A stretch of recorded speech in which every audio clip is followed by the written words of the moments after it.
We spend billions of dollars raising awareness for mental health, but when it comes to providing solutions, we often fall short. It's not that the science is incorrect, but it has more to do with how the science is applied. In this video, I will break down some common neurological causes for mental health conditions and the steps that you can take to prevent them. And full disclaimer that these are not clinical advice, but precautionary steps that you can take that the healthcare system often tends to skip. To make sense why, it is important to understand that the healthcare system operates efficiently by design. And this comes at a cost with overemphasis on procedures. And procedures work great when it comes to workflow and efficiency, but it falls short when it comes to patient care. Let's briefly look at an example that is not related to mental health, such as cortisone injection for tendinitis in the ankle. And this is often covered by the healthcare insurance. But early intervention would mean that the same problem could be corrected by a shoe insert that naturally aligns the foot and prevents tendinitis from happening in the first place. This option is not often provided because it requires a lot more effort, and this same quick fix mindset is applied to mental health as well and results in a conveyor belt that is very costly to maintain. It blows my mind that nearly 50% of all recurring ambulance calls in Australia are mental health or substance abuse related.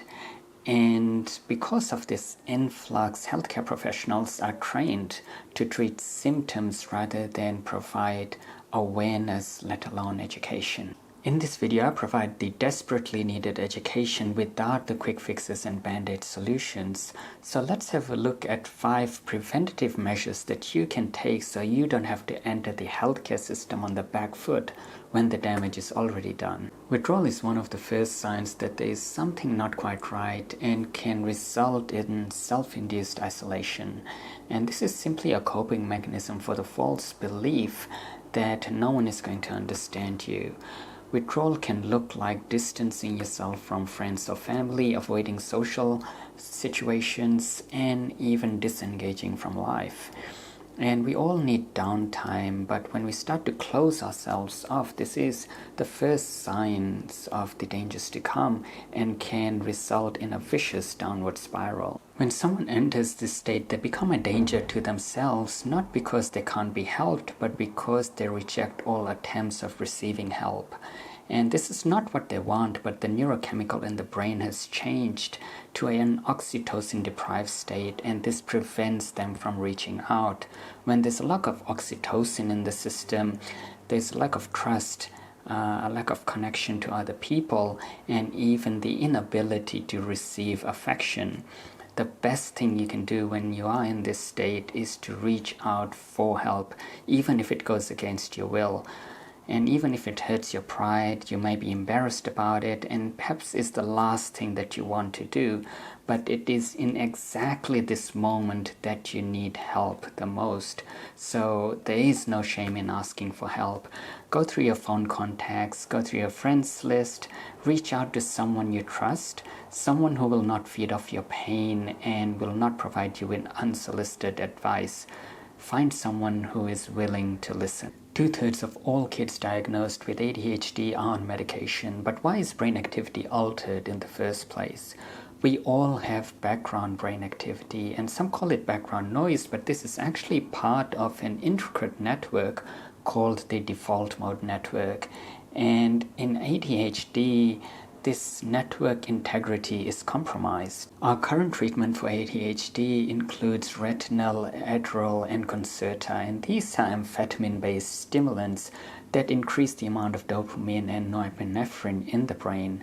And these are neurotransmitters which are short latency. They were never meant to last. And the fluctuation of these neurotransmitters is actually a function of your heart rate. So our neurochemistry is at the mercy of our own heart rate. Pumping chemicals into a developing brain is one of the worst things that you can do, because now you have an oversupply of stimulants in the brain which the heart can no longer regulate. And this means that the kids would feel jittery, out of place, and even have mood swings.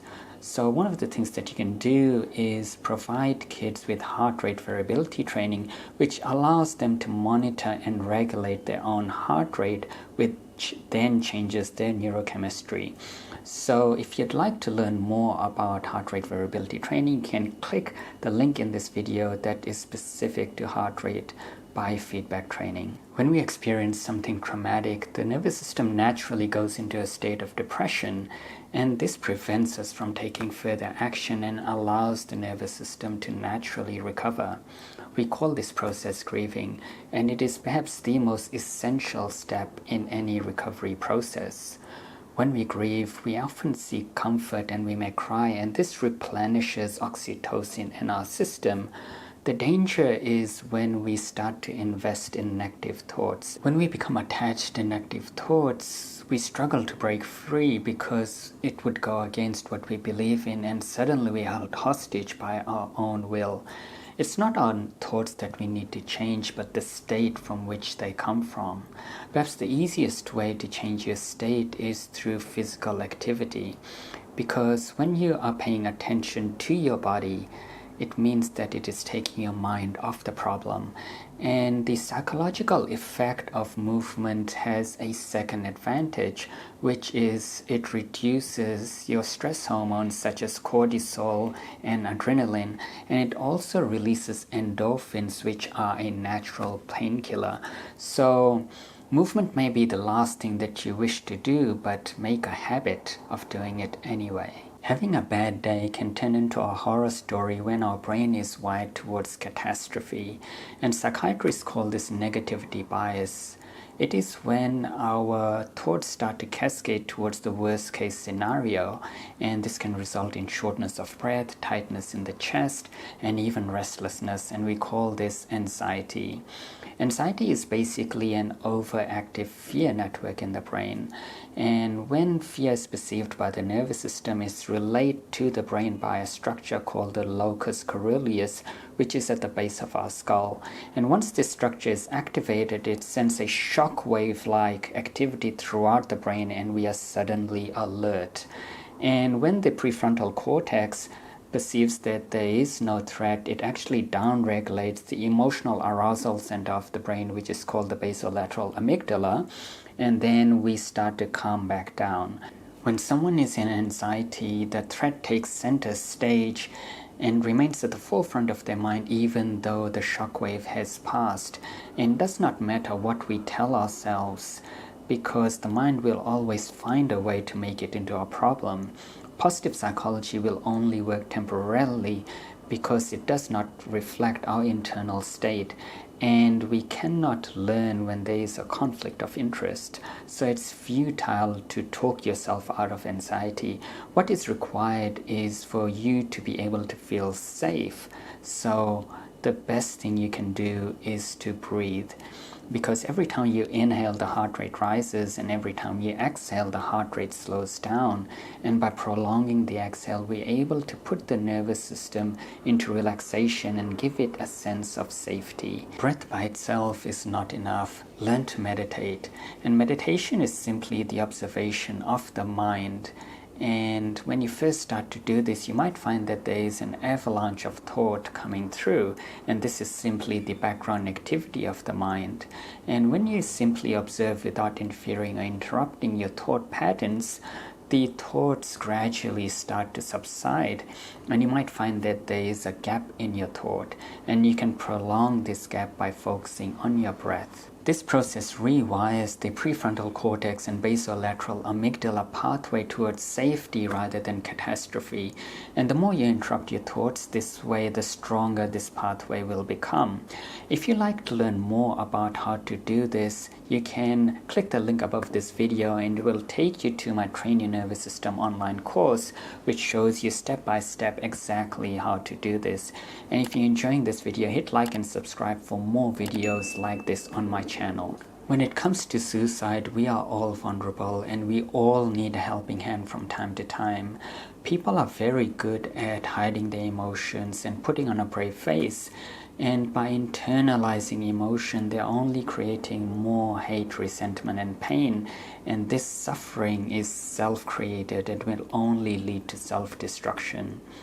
When Nelson Mandela was released from prison after serving 27 years of a life sentence for fighting for the freedom of his people, he said, "No one is born hating another.